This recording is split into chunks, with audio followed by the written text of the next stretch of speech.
Bismillahirrahmanirrahim. Halo semuanya, bertemu lagi bersama Mustika di part 2 analisis mekanik. Di video sebelumnya, kita sudah mendapatkan kurva tegangan dan regangan.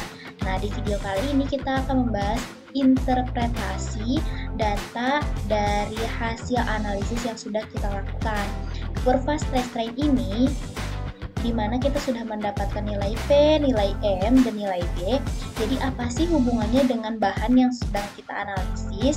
Bagaimana sifat mekanik yang dapat kita tentukan melalui kurva stress strain ini? Kita akan bahas di video ini.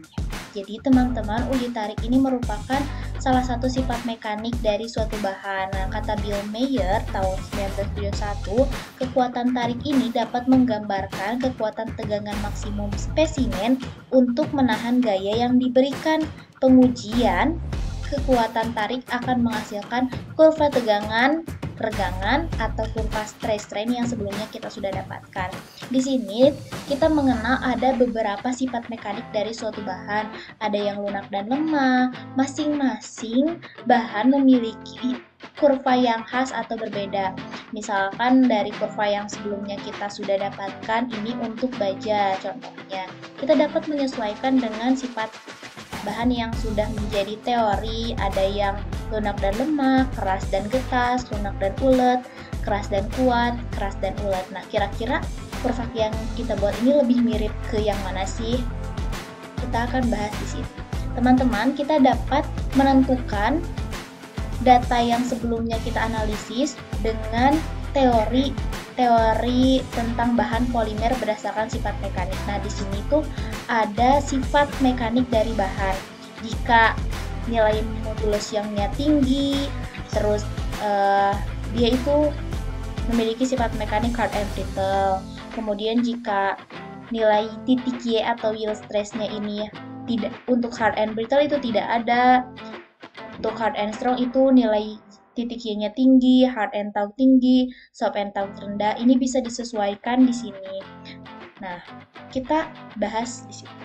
Sifat mekanik dari bahan yang kita analisis ini kita dapat lihat dari nilai M dan B.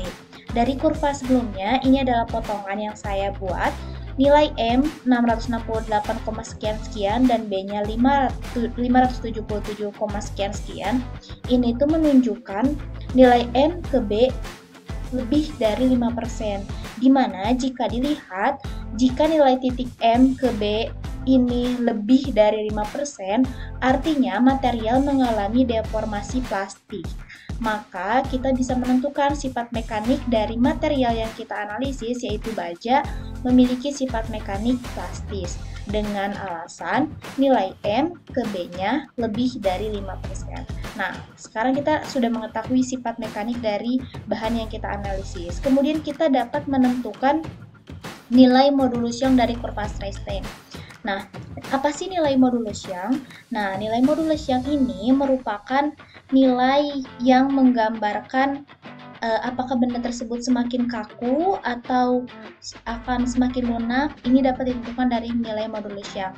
Dari persamaan garis yang sebelumnya kita sudah dapatkan, persamaan garisnya yaitu Y sama dengan 146867X min 20,067 dengan nilai regresi 0,9704.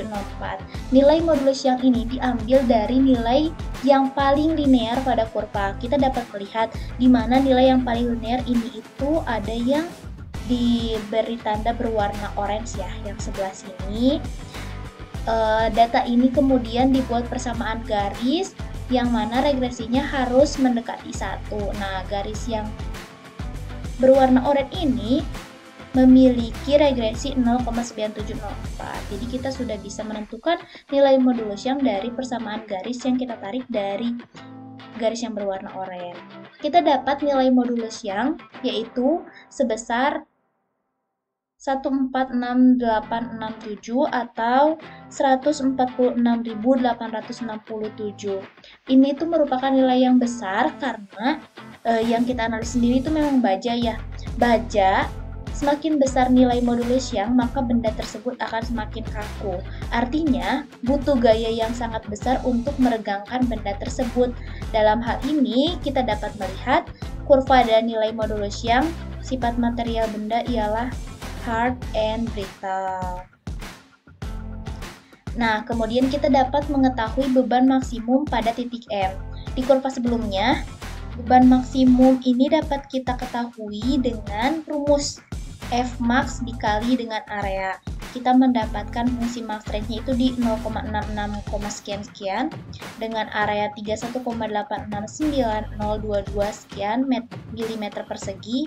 Beban maksimumnya tinggal kita kalikan saja dan kita dapat nilai beban maksimum yaitu sekitar 21,3 kN. Jadi, beban maksimum yang diperlukan agar benda tersebut mampu mempertahankan kekuatannya sebelum putus itu di kekuatan 21,3 kN. Jadi jika lebih dari 21,3 kN, kemungkinan benda tersebut ini fracture atau rusak, hancur. Oke, sekian itu interpretasi dari data analisis mekanik yang sudah kita buat di video sebelumnya. Kesimpulannya, dari kurva yang kita dapatkan memiliki sifat mekanik plastis dan sifatnya hard and brittle. Terima kasih.